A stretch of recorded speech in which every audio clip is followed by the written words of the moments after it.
What's up, everybody? Hey, it is Rob here. Let's figure out. We got a little bit of echoes going on. All right, we got that all cleaned up. Hey, welcome, everybody. We're going to dive into this, and this is going to be some fun.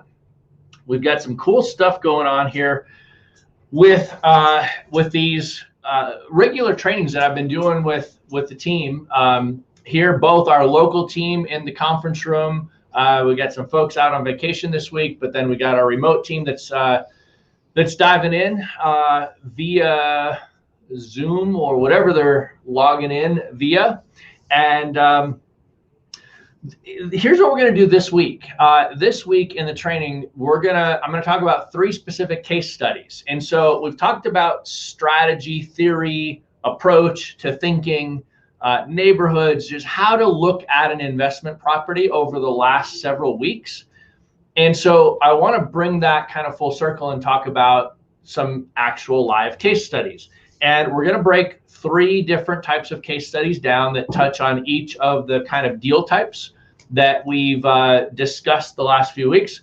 And then we're going to talk about and kind of make a transition into talking about funding and how do you get the money to actually close the deals. And so we'll specifically talk about private money, how you pull it together, how you get it, how you find potential private lenders. And I wore this shirt today. You guys can see this. Think outside the box. Because real estate investing is a game of thinking outside the box. There's no rules that you have to follow when it comes to being creative and thinking. There are rules you have to follow as far as laws, state by state, different things, that go along with that. But in general, you can fail yourself forward and ask questions along the way while being as creative as you want to be and can be when you're putting a deal together. And so what we're going to do is talk about a deal. And I wrote a Facebook post about this last night, sitting on my back deck, hanging out, beautiful evening.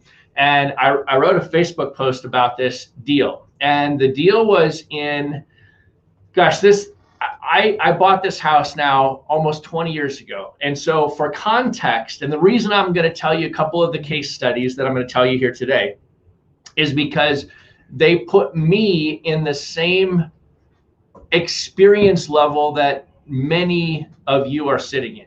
Okay. It was early in my real estate investing career. I hadn't closed all of the deals that I've closed today. I haven't seen all of the different structures and all of the different paperwork and all of the how it comes together. And yet I was like, well, that guy told me I could do it, so I guess I can do it. I just believed that there's no reason it doesn't work if he said it works. So I'm just going to go and make it happen. So this particular house was in Lakewood, Colorado on Everett Street. And so I was cruising down the freeway, or 6th Avenue. It's not a freeway, but a fairly big road in Colorado here. I was cruising down 6th Avenue, 2 lanes going west, 2 lanes going east, right into downtown. And as I was cruising west, I see what I considered the holy grail at the time, because I had no other approach to finding deals. I didn't really know how I should go find deals. Like, this was maybe my 3rd opportunity ever, right? 3rd conversation I probably ever had with a potential seller. And I'm cruising down the road and I see this sign up on the right-hand side and it says for sale by owner. I thought, holy moly, I just freaking hit the jackpot. And how lucky am I to find a for sale by owner? So I take the Garrison exit and I follow the signs all the way around and I pull up to this little brick ranch house in Lakewood. And cute little neighborhood, cute little house, everything's great. I jump out of my Dodge Dakota quad cab and I walk up to the house. Now, mind you, I haven't really studied how to talk to a seller. I don't have the perfect script. I don't have paperwork or contracts, or I know nothing, right? I just know that I want to buy houses, and I think that I can make money buying houses. And so I walk up to the front door and I ring the doorbell. And about 30 seconds later, a lady in her mid to late 70s comes to the door, opens it up, and asks how she can help me. And I said, well, I saw your sign that the house is for sale. I'm interested in buying. So that's why I'm here. Like, literally, that's how the conversation started. And it wasn't the perfect script. It wasn't the perfect this. It wasn't the perfect that. It was, you have a house, you're interested in selling. Now, in this particular case, it was advertised for sale. It said for sale by owner. Sometimes you're going to talk to a seller and it's not necessarily advertised for sale because they don't even know to do that, right? They don't even know to advertise it for sale. So you have to jump into the conversation and ask sometimes, would you be willing to sell? In this case, I asked, why are you selling? Now, this is something I want to say, and everybody should write this down. Why is more important than what? Why is more important than what? Everybody starts the conversation with, hey, I saw that your house is for sale. Tell me, is it a 3-bedroom or a 4-bedroom? Is it 2-bath or 3-bath? Is it 1-bath or 2-bath? You know, has the kitchen been remodeled? How's the roof? Is the basement finished? I see you've got a 1-car garage, right? Everybody starts with the what, and you don't care about the what, you care about the why. So I'm standing on the front steps. Picture this, right? Picture I'm standing there talking to this lady, and I asked her, why are you selling?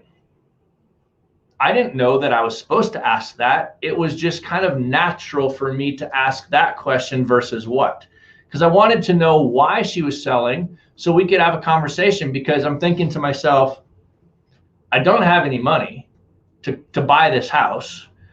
I'm not sure how I should structure this deal to buy this house. I'm not even sure if this is a deal, right?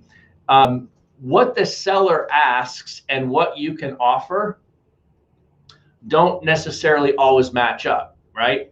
What you can offer is what rules the roost, and how creative you can get in what your offer price is plus the terms you create is how you can match up with what the seller wants. Okay, so why is more important than what? So I asked her why she was selling. Well, turns out about a year ago, her husband had passed away. She was still living in the house. It was becoming too much house to take care of. She didn't want to take care of it anymore. And the market was also hot. This was 20 years ago in Colorado. The T-Rex construction project was either recently completed or in full swing.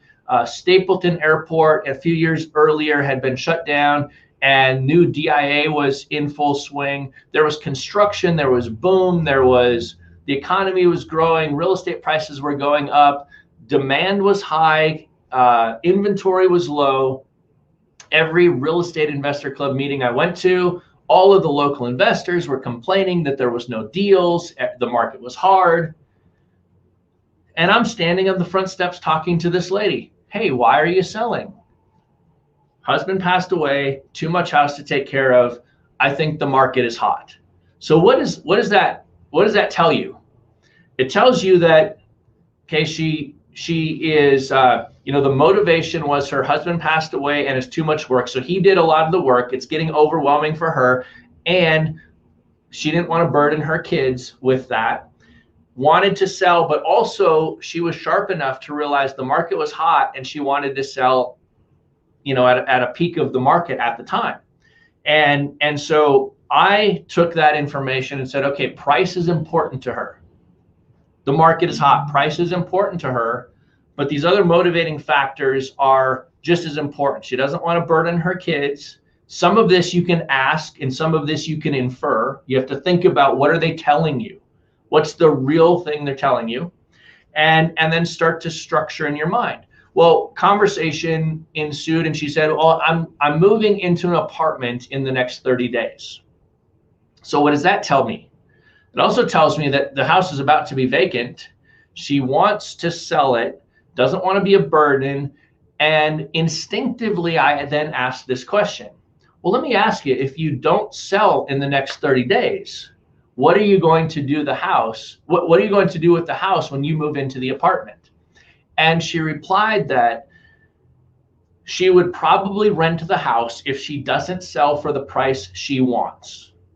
If she doesn't sell for the price she wants in the next 30 days, she'll probably rent the house because her daughter would help her with the tenants.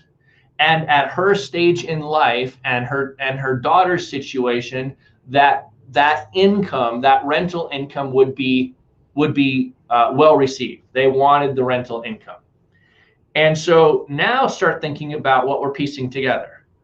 Husband passed away, living in the house by herself, too much to take care of. Market is hot, so price is important. She's moving out, about to have a vacant house, doesn't want to burden the kids with taking care of it while she lives there, therefore probably doesn't want to burden the kids with rental income or rental management, but wants the passive income, or at least thinks that the passive income would be attractive, but price is important. When price is important and income is interesting, what are we talking about? We're talking about a terms deal. We're talking about owner financing. We're talking about a lease option purchase. We're talking about a creative structure that's not just your typical all cash deal. Now, on the surface, this lady was not motivated, right? But she had certain things that she wanted out of the transaction: price, income. Price, it was number one. Income, if she could get it. Taking away the burden, all of the things that we've talked about. So I did what I would never do in that moment, then what I would never do today. We had a little bit more of a conversation, and in my mind, I'm starting to think, I think I could maybe come up with something that would work. I have no idea. So I said to her, let me run some math. I'll come back on Saturday with an offer. Okay, I would never do that today. Today, I would have paperwork in my truck. I would tell her, if I needed to run some math, hey, give me a few minutes. Let me go pencil some things down. Let me get my thoughts together. I think we can put something together. I go back to my truck. I pencil it out. I grab my paperwork. I walk back in, and I'd present an offer. Back then, I didn't have that experience. I said, let me come back on Saturday. The reason I'm telling you I would never do that today is because I can't tell you guys how many times an investor has done that, and then myself or my guys have gotten on the phone between I met with the seller and I'm going to come back and make the offer, and we get on the phone and we make the offer right there, and we get the deal because of that time lapse. So speed is important sometimes. So I left, I go home, I pencil numbers, I come back. And here's what I presented to her. So her house was paid off. She didn't owe anything on it. So there was no debt or mortgage or payments to deal with. She owned it free and clear. And so I offered her an owner financing offer of $175,000. Okay, $175,000. I offered to pay her 7% interest. And I showed her that if I paid her $175,000 at 7% interest on an amortized 30-year note, okay, that if I paid her for 7 years, about 84 payments, that the interest plus the 175 price would equal about $250,000. So what I presented to her was her exact price that she wanted, just in some creative terms, and cash flow. Because now she got about a $1,200 to $1,300 a month payment every single month, cash flow, with what? No tenant headaches. Because she became the bank, she wasn't the landlord. You guys follow me? So I solved all of her problems. I gave her her price creatively. I gave her cash flow. I took away the burden that she was going to put on her daughter to manage that cash flow. And I told her this. I said, if I pay you off, if I resell the house inside of 7 years, I'll pay you $250,000 minus whatever interest I have paid you to date. She's like, that sounds like an incredibly fair offer. So, and I knew that this particular house at the time, rents in the area were about $1,750 a month, roughly. It's a pretty big house. It's probably 2,500 square feet, full ranch, brick ranch house with an attached garage and a full finished basement. So pretty nice house, pretty big yard, attractive, good neighborhood, outside of like Applewood area of Denver. So rents were like $1,750. I've got her, I'm going to pay her about $1,250-ish, $1,250 and change. And so I created this net $500 a month cash flow for myself. And she loved the deal. Now I've got obviously the things we've talked about: Tim V, taxes, insurance, maintenance, management, and vacancy. So my $500 net cash flow in the arbitrage between what I collect and what I pay in the debt service, the owner financing, goes down a little bit. But at the end of the day, I had really good cash flow. And the tenant that I ultimately not subleased, I leased to, because I bought the house owner financing, but that I leased to always paid me late. And he always paid penalties in accordance with Colorado law. And he just never paid on time, and he always paid the penalties. And so I always had a $500 net cash flow on that house. And I even asked him, I said one time, I said, hey man, I noticed that you're always paying me like 10 or 12 days late from what our lease says. Would you be okay, or would you like it if I just reset the collection date on the lease? I said, I just don't want you to, I get how you get paid, right? He was a subcontractor, and I said, I understand how your payment goes, and I don't want to take advantage of you. He goes, no, man, that's okay. He goes, I know that you need to get the money in the first part of the month. And he goes, it just doesn't work for me. He goes, I'm okay paying the little bit extra. He goes, I love the house. I'm happy. Okay. Like I tried, right? And so I bought the house. Here's the kicker. I had no idea how to do, I made that offer, right? Hey, I'll give you $175,000. Oh, and by the way, you're going to pay the closing costs. So closing costs on this deal were a couple grand, right? Because of the owner financing, paperwork, and the whole structure and everything else. I think I closed it with Chicago Title way back in the day. And so I made the offer, $175, 7% interest rate, $1,250 a month cash flow. I won't, a prepayment penalty of 7 years that I imposed on myself. And she paid all the closing costs.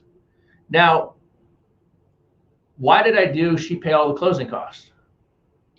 She didn't have to bring money to close. So I didn't have to bring the money to the table, because I don't even remember. Maybe I didn't even have the money to bring to the table. I don't know.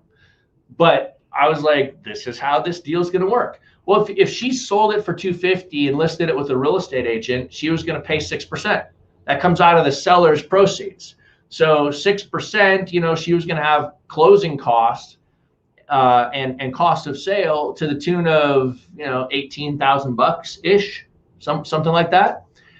Well, so for her, a couple grand in closing costs was way cheaper than $18,000, and she got her price. The deal was win, win, win, win, win all around. And so she loved it. She said, that seems like a very fair deal, and it gets me everything that I want. So then I said, okay, well, I've got to do something now I'm going to own this house. She owned it free and clear. So at closing, she transferred the title to me. So I got the title, I got the deed, and I gave her a promissory note and a mortgage. Now, What this means is I gave her a promissory note that said, I promise to pay you $175,000 at 7% interest, prepayment penalty of 7 years. It talked about how I was going to, if I sold the house early, how I was going to calculate the payoff and the whole 9 yards. And I gave her in Colorado a mortgage. Now, I didn't know that I shouldn't be the one that creates all of this paperwork 20 some years ago. I'm just like, I got to get this done. So I got to figure it out. So I created the note. I created all this stuff, right? And I probably couldn't afford a lawyer at the time either. So I just figured it out. I just moved forward. I figured if I did something wrong, somebody would stop me along the way. And so I create this mortgage. And here's the kicker. Colorado is not a mortgage state. Colorado is a deed of trust state. Okay. So I don't know. And so I create this paperwork and I show up at the closing with the paperwork, and I hand it to the closing agent, and the closing agent started to look through this because this is the documentation that they're going to go record in the public records, right, for this closing. And the closer looks through the paperwork and she looks up at me and she goes, now you know that Colorado is a deed of trust state, right? And I said, I think so. I don't know. At the time, I didn't even know what she was talking about, right? Today, I know what she's talking about. Back then, I had no idea. So I created the completely wrong type of paperwork to get this deal closed. Guess what happens? She just looks at me. I say, I think so. And she smiles and she proceeds to close the deal. So completely wrong paperwork, completely just fail it forward. I ended up buying a house, getting the deed, and then I turned around, and this happened 2 weeks before I closed. I was like, oh, I got to get a tenant in there. I got to do something. So what I did is I advertised coming soon, rent to own. So rent with the option to purchase. And that was my advertising. So I found a guy and his family that had a tough time in whatever, couldn't qualify for a traditional loan, had been owned their own home previously. Long story short, I rented the house to them. He's the guy that always paid late, right? Now I understand why he had issues in the past. He always paid late. He put $7,500 into an option consideration deposit. So he gave me $7,500 up front to purchase as option consideration, which gave him the option to buy the house. Okay.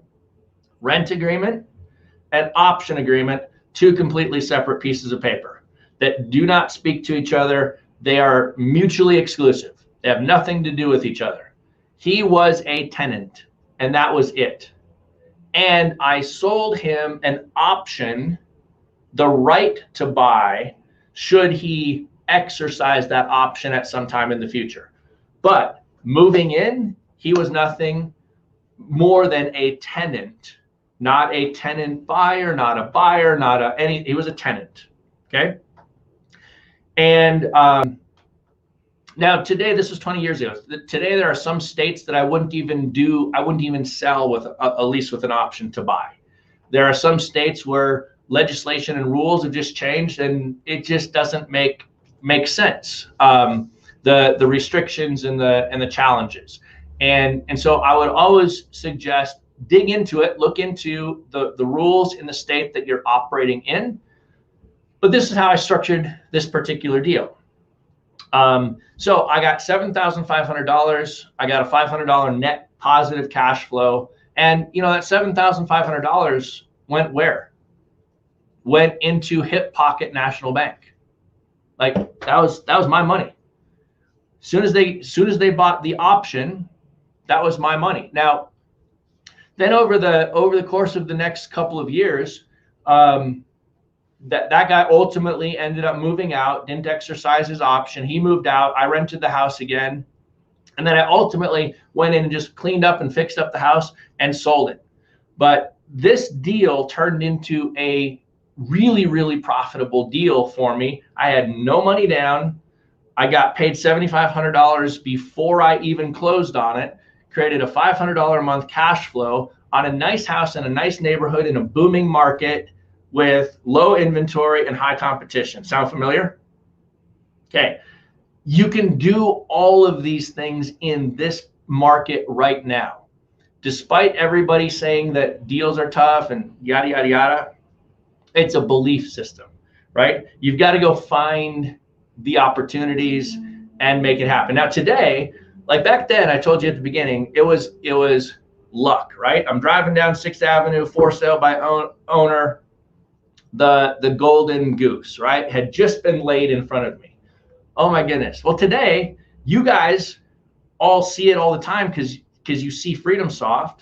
You use FreedomSoft to go find people that are in either situations or own houses that would be situationally motivated to sell, right?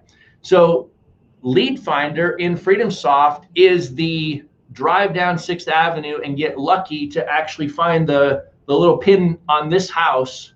I just happen to get lucky. Today, you don't have to get lucky. Today, you can go into FreedomSoft, go to Lead Finder, set your search criteria, and put luck right on the map in front of you, and then do something with it. So you don't have to get lucky like I got lucky back then, because tools and technology and stuff has changed. Like back, today that didn't exist back then. Okay, so that's the first deal. What was the option price to buy it? Yeah, like $275. Okay. So if he would have exercised his option in a year, my price was $250 minus whatever interest I paid. So let's just call it $1,000. $1,000 a month. The prepay was the $250. Okay. Inside that 7 years. So $250, and let's say that 12 months in he exercised the option. So I would have still had $238 off of the $250 price. My strike price with her to pay off her note would have been $238. His strike price, the purchase, was $275.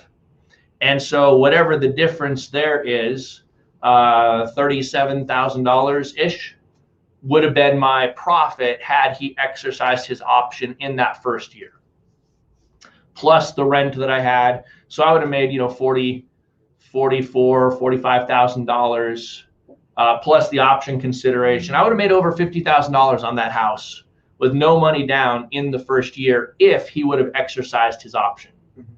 He didn't exercise his option. So when he moved out, and he lived there for a number of years, I want to say maybe 4 or 5 years. So he lived there for a long time. And then ultimately moved out. I rented it out, and then I ultimately later sold the house, and it worked out. I don't remember. It wasn't $275, but it was somewhere in there. It was in the 260s to 270s somewhere. I think, and I think I sold it. What was the address? I'll tell you later. Okay. I don't remember what I sold it for. Yeah, so that's that deal. That deal exists today. The lesson here is why is more important than what, and fail forward. Don't worry about having it all figured out. Just take steps forward. Okay, second deal. Where did you advertise to rent own? Let's see. Back then, where did I advertise rent to own? Back then, I don't remember if Craigslist was a thing yet.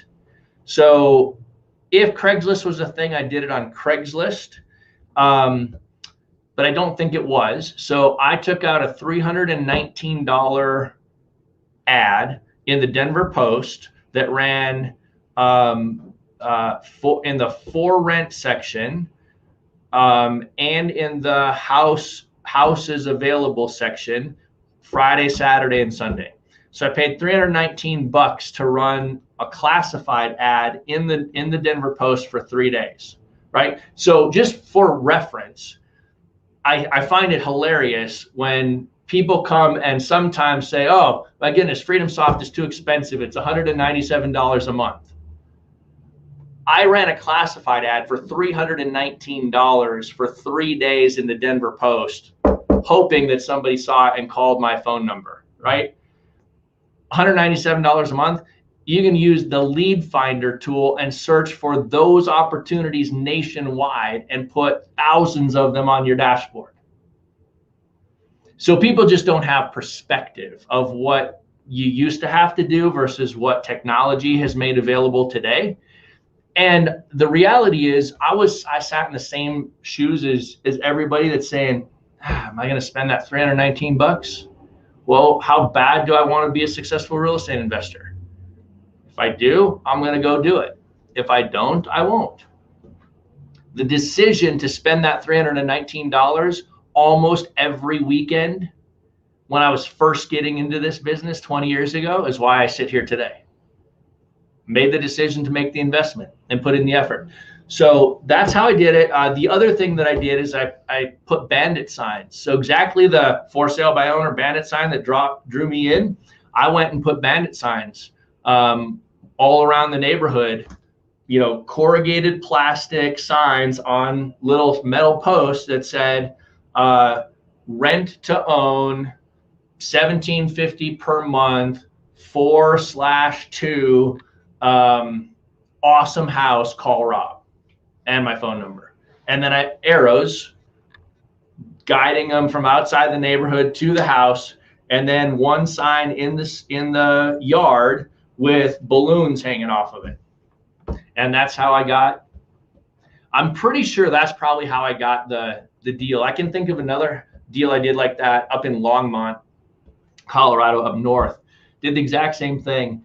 And I didn't even get to running the ad in the classifieds. I didn't even get to Craigslist. I went and I put out the corrugated plastic signs off of all the feeder streets back into this little house. And literally from the time that I bought the house to the time that I advertised it, it was probably 5 hours. And I had more buyer/tenant interest than I could handle. So that kind of deal. Does that still work? It totally still works. It totally still works. Absolutely. The things that are fundamentally foundational to real estate investing always work because humans haven't changed, right? Technology has changed. So yeah, people go to Craigslist more, but if you're already in the neighborhood, if you're driving by and you see rent to own and you're thinking, man, I can't buy a house today, but I would love to, I just want something that I can call my own, you're going to follow that sign and you're going to go check it out and you're going to make that call. So absolutely still works today. The second deal is this. I was on vacation with my wife and let's see, our 3 little kids. Yep, my youngest son was born, I think, at this time. Might have been, yeah, I think he was born. This was probably 2003, so 18 years ago. So he was a baby. And we decided to do a 30-day road trip. And we were going to go see friends and we were going to do all this stuff. So we did this big, we jumped into the minivan, which the best thing I ever did was sell the minivan and buy a Tahoe. Just saying. But we jumped into the minivan as a family and we went on this 30-day road trip and we ended up in Nashville. And my wife was hanging out with her best friend and that was awesome. But her husband was at work. And so I'm hanging out with childhood, elementary school best friends, and like you can only handle that for so long. So I decided I'm going to go try to do a real estate deal while we're in Nashville for a week. I might as well get paid. I can do this business anywhere. And so I just started telling everybody, starting in the house, hey, I'm interested in buying a house in Nashville. Do you know anybody that needs to sell quick? Or do you know anybody that needs to sell, but they owe more than they could sell for? And started talking, and I got a referral. And so I didn't even have to leave the house and go drive into the hood and start driving up and down the streets looking for the opportunity. What my plan was is I was going to go into the area where I knew all of the investors were buying. I was going to drive up and down the streets, and I was going to write down every for rent and every address of the for rents. And I was going to call every single for rental house that I could put my eyes on and try to buy it. And long story short, I didn't have to do that because, again, this was pre-FreedomSoft lead finder and the ability to click a couple buttons and have all those opportunities show up on your dashboard. But I ended up talking to this couple who was moving to South America in less than a month, and they owed more than they likely could sell the house for. So they were kind of in a stuck situation. They didn't want to be landlords long term or long distance. And so I ended up making them an offer, a lease with an option to buy. I couldn't buy it for cash because they owed too much. Their motivation, again, was why are you selling? We're moving. We don't really want to be landlords, yada, yada, yada, yada, right? So I made them an offer. Basically, I controlled the house with a lease with an option to purchase, okay? And I made the offer of, I will pay you, I think the price was $165,000, and I have the right to exercise my option at that price. I think I had 3 years to exercise that price. So if the house went up, I still had my strike price at 165. I also told them I would lease the property from them for their mortgage payment. So I would cover their mortgage payment. Their mortgage payment included principal, interest, taxes, and insurance. It was all wrapped together, okay? So my payment to them, which I ended up just paying directly to the bank, I bypassed them. I wanted to make sure that the payment was being made. So I got an authorization to pay directly to the bank, was $930 a month. And now I'm in Nashville, and I just signed a deal to buy this house for $165,000. I had 3 years to exercise my option, and I'm on the hook next month for $930 to make their mortgage payment. Time to get this sucker sandwich leased out, right? I leased it with the right to sublease it. That's what I did. So I went and I did the same thing. Down to Home Depot, corrugated plastic signs, big fat Sharpie marker, rent to own, 3.2. I think the price was $14.95 a month. And so I had, whatever that is, almost a $500 net cash flow on this deal as well. And the kicker was I only had 3 more days before we're leaving Nashville. So I had to get this, I found the deal, got it signed up, and I had to get it leased out and done in 3 days before we bolted out of town, or I was going to probably fly back into Nashville later and figure it all out. Well, I ended up doing exactly that. I found somebody that wanted to move into the house. I did a rent lease, and then I gave them an option to purchase. And they purchased that option for $7,000. So before I left Nashville, and I took half of the option, I don't know that I would do this today, but I did back then. I took half of the option when we signed the paperwork, so $3,500 cashier's check, and I took half of the option the day before they moved in. That's just how I did it. It worked out. So $7,000. So I rolled out of Nashville with $3,500 in my pocket, another $3,500 coming 30 days later, and a $500 cash flow on this house. Now, I didn't have to go find a property manager because these people were living in the house with the intention to buy the house, right?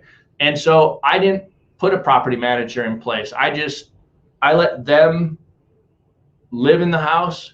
As long as checks kept showing up, I think a couple of times I had a local property manager. I paid them to just drive by the house and just put eyes on it because I wasn't there. I was remote. But at the end of the day, I'm living in Denver, doing a 30-day road trip, decided I wanted to make money on vacation, put a deal together, created cash flow, and ultimately those people moved out. And I did that same exact thing 2 more times. So I did it 3 times in total on that house. And so what ended up happening is, you know, I got my $500 a month cash flow, and I got that for a year. So I got $6,000 there. Then they moved out. So I did it again. I paid a couple $100 to go clean the place up, maybe $500 to just do a full clean. And then I did it again. My cash flow was a little bit less the second time I did it. So $6,000 in rent the first time. The second time they stayed for a year. I took a $5,000 option, and I think my cash flow is about $400 a month. So what's that times 12? 4,800. So $5,000. So 6,000 plus the first option of 7,000. I'm at 13,000. Plus 5,000 in the second option puts me at 18,000, plus 4,000 or 5,000 in rent that second year puts me at 23,000. Now this is me. I made $23,000 so far on a house that I don't own, right? And then the third time they moved out, the third time I did it again, 5,000, and my cash flow is like only $200 a month. And that person only lasted for 6 months ish. And then they filed bankruptcy and they threw the lease into the bankruptcy. So I'm up 23, 28 plus $2,000. So I'm up $30,000. But now my lease is in bankruptcy and I still have to make the payments because that's my obligation.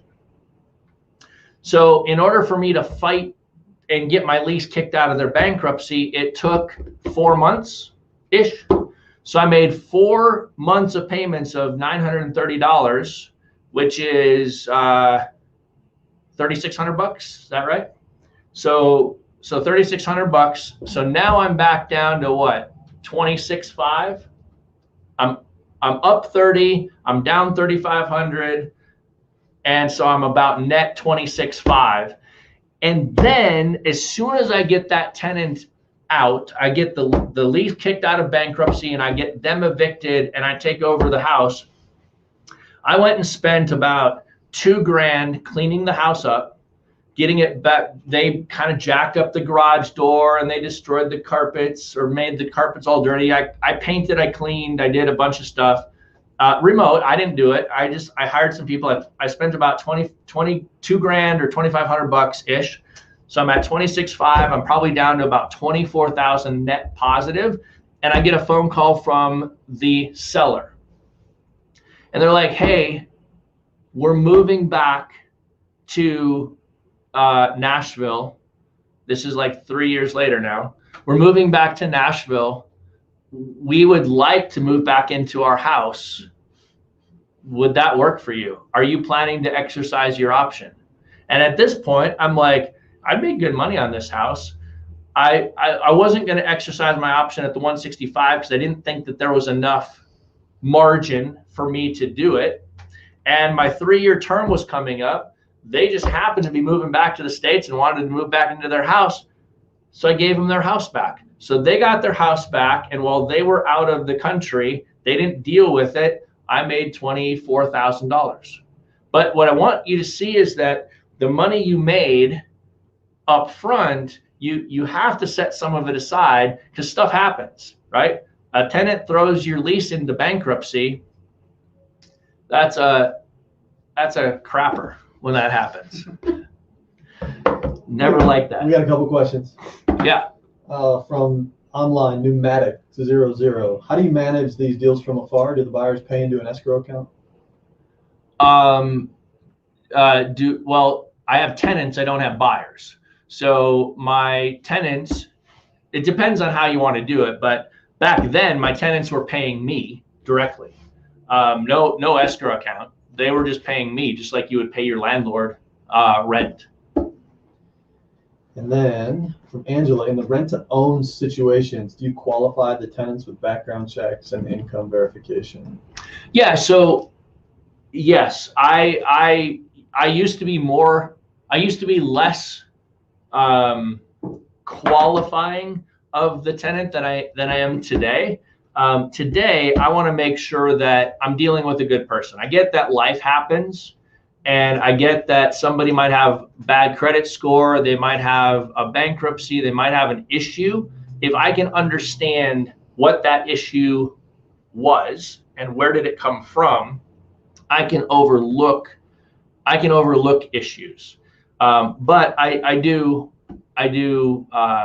more verification today than I used to, and that has at times bit me in the butt in the past, where I didn't qualify somebody and I probably shouldn't have rented to them.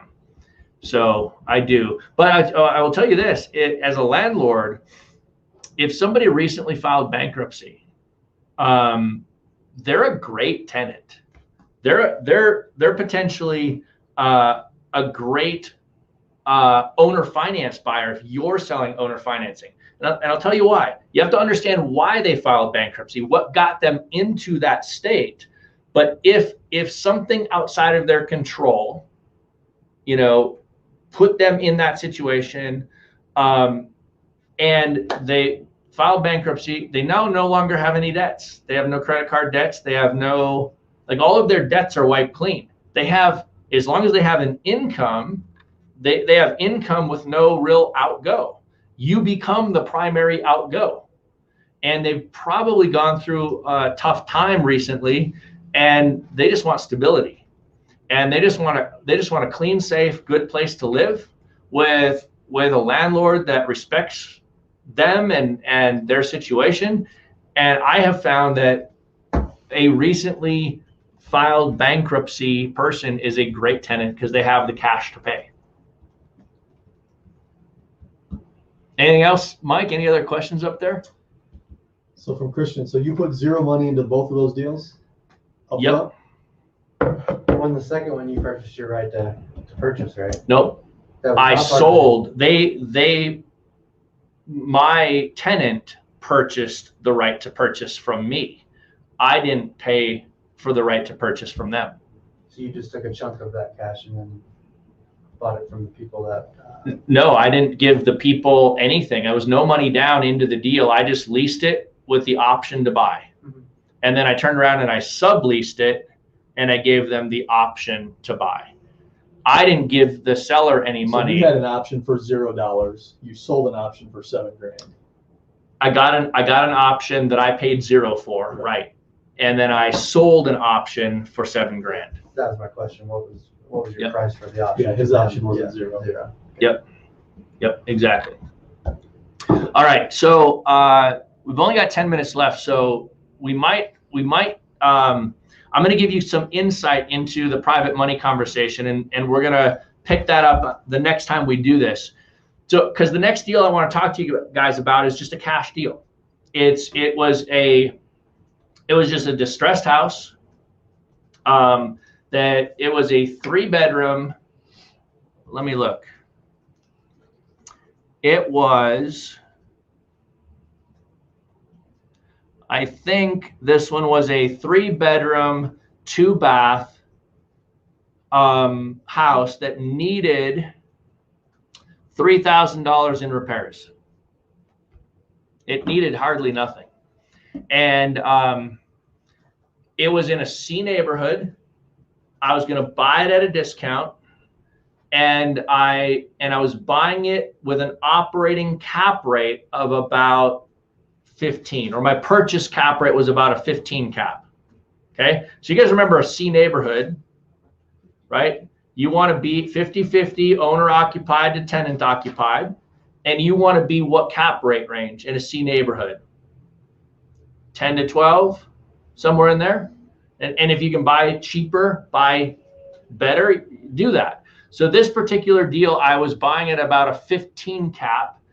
It was in pretty good shape. It had been recently renovated, and the seller was an out-of-state investor who was just done dealing with it. Did not want to move a tenant back in and have to deal with renovating it again if something went bad. And so I ended up having this good house that, let's see, I paid, well, I'm looking at, so here's how I sent the information to my private lender. Okay.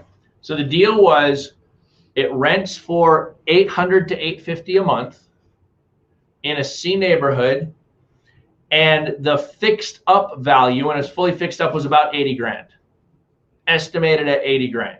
So if I wanted to go refinance it with a traditional bank or a non-recourse long-term investor loan, I could do that, and I could justify an appraised value of about $80,000. Make sense? I was buying it for around 50. My purchase price was about 50,000. I'm trying to remember exactly what my purchase price was. It was either 49 or 50. Okay. Fixed up, it's worth 80. It needs how much work? 3 grand. So I'm buying it at a fairly significant discount, right? And it was because the seller was motivated, didn't want to deal with it anymore, was just kind of done and out. And so I was like, okay, well, I could either pay cash or I could bring in a private lender. And I love bringing in private lenders who don't want to be landlords. They don't want to own the real estate themselves, but they want to be the banker. They want to be the bank, because if they put their money in the bank, they get nothing, piddlings for a return. Okay. Outside of putting their money in a bank, maybe, buying a bond or treasury or some stock or a mutual fund or whatever, or putting in their 401k and investing through that, people don't know what to do with their money. They don't really, because the traditional financial system does not teach people how to invest their money. And so when I introduce and educate people, and that's the key, I educate people how to become a private lender, and I introduce them to alternative investment options that they otherwise didn't even know existed. And they now know that alternative investing options exist because I taught them. So who do you think they're probably going to want to go do a deal with? If I taught them how to do it, most likely they're going to want to come and do a deal with me, because I was the one that educated them on how to do it. So if you want to go get private money, become a teacher. Start educating people on how it works, which everything we've talked about in the last couple of classes gives you the framework from which to educate. Why do you buy this type of house? Why do you buy in this type of neighborhood? How do we secure a private loan? What does it look like? What are the elephant in the room is a private lender always is thinking about, how do I get my money back, is their number one thing. So they're more concerned with a return of their money than a return on their money. Step one. So just speak to that elephant in the room, right? So here's how I had about a 90-minute breakfast with this guy prior to ever doing a real estate deal with him. And in that 90-minute breakfast, we talked real estate. And I said, hey, what I'd like to do is take the majority of our time and just kind of teach you about real estate and educate you on how it all works. Does that sound like a fair approach? He loved it. Every private lender I ever talked with loves it, because I'm not trying to sell them to give me money. I'm teaching them how to get involved. That's the key. And it's key because it's honest. It demonstrates your value and your knowledge and your abilities. And so we had that 90-minute conversation, and then this was how I raised the money for this. And I think with this guy now, I've got maybe, I don't know, 450 or $500,000 in private loans out with this guy, and he gets his money every month, and I've got real estate. So this was the text. Hey, good morning, David. Rob here. Okay, I've got our first private lending deal queued up. It's a nice, simple one, so you can experience the process, and the property is almost completely rehabbed already. Here's a link and the details. This is a text, mind you. And I gave a link to a Google Drive folder that had pictures of the house in it. Then I put just below that link the address. Let me know you can see the pictures above. The approximate details are fixed up value $80,000, repairs $3,000, closing costs $1,500, rent $800 to $850. Your total loan $57,000. My payment to you monthly $332.50. Below that, my estimated cash flow $245 a month. So what is he seeing? He's seeing the value, the total loan amount, how much he's going to make, how much I'm going to make, pictures of the house, like simple stuff. You don't need, 12.4% ROI, and you don't need all this fancy stuff to do this. The deal closes this Friday with my closer, so I can have you wire the money to the title company on Thursday. I'll send you the promissory note tomorrow so you can see and review it. Does this one work for you? It's a nice, simple one to start. He replied, nice work, Rob. I'm traveling today, but we'll look when at the link when I'm back in Denver, to which he then replied like 5 minutes later, just click the link on my phone. I'm in. That's how you do it. I had a conversation to educate him. I showed him how everything I was going to do was designed to help him not lose money and make an above average return in an alternative investment that he didn't understand before I taught it to him. And then I kept it really simple. Here's what it's worth. Here's how much the repairs are. Here's your total loan. Here's how much you're going to make every month. Here's how much I'm going to make every month.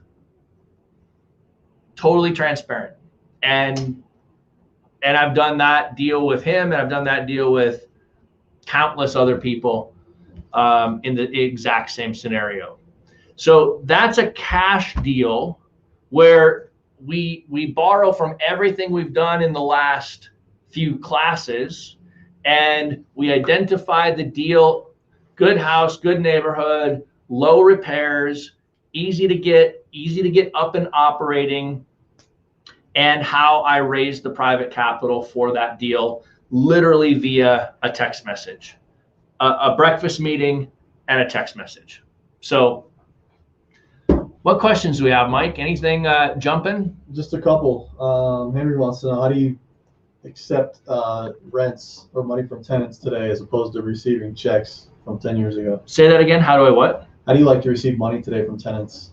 Well, today everything that I collect is I have everything with a property management company. So they collect all the rents and they send it to me Through their system. Through their system. Yep. I don't do any of that direct anymore. It's all through a property manager. Just one final one here. Shelly said, what percentage do you typically pay your private lenders, and you pay them monthly, which I believe you just spoke to, or balloon at the end? Yeah, depending on how much money the private lender commits, depending on how I pay them, whether I pay them monthly or quarterly. I typically pay most private lenders between 6 and 7% interest, annual interest. And I did see the question: is there a balloon at the end? So here's what I do. I do all of my private money deals with a 30-year term.